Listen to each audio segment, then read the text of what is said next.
गर्म हवाओं को सहने के लिए हो जाएं तैयार। नौतपा में क्या करने से मिलता है पुण्य। नौतपा शुरू होते ही सूर्यदेव धरती पर आग बरसाते हैं और चिलचिलाती गर्मी लोगों को परेशान करती है।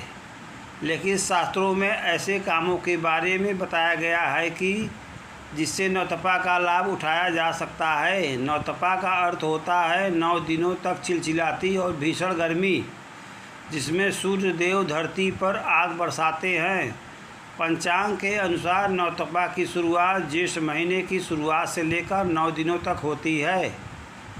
नौतपा के 9 दिनों में भीषण और आग बरसाने जैसी गर्मी पड़ती है, जो केवल मनुष्य ही नहीं बल्कि पेड़ पौधे, नदी, तालाब और पशु पक्षियों के लिए भी असहनीय हो जाती है। इन 9 दिनों को भीषण गर्मी कहा जाता है। इस समय लू चलती है, साथ ही लू की चपेट में आने का खतरा भी बढ़ जाता है।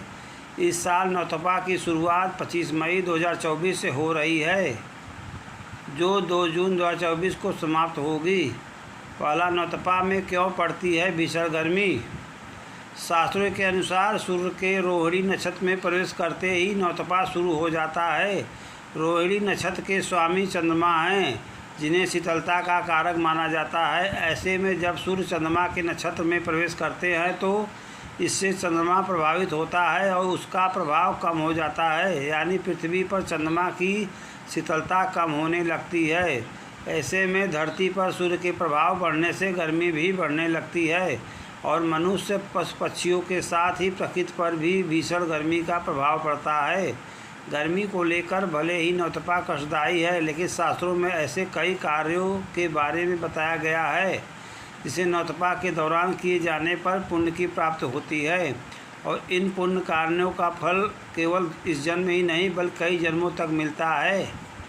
साथ ही इन कार्यों से आने जाने अनजाने में किए हुए पाप के दोष भी दूर हो जाते हैं।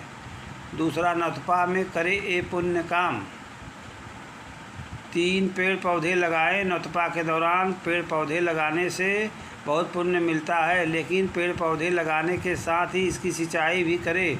नौतपा के दौरान पेड़ पौधों में जल डालने से पितृ प्रसन्न होते हैं, इससे पुण्य फल की प्राप्ति होती है। चौथा, दान करें। स्कंद पुराण के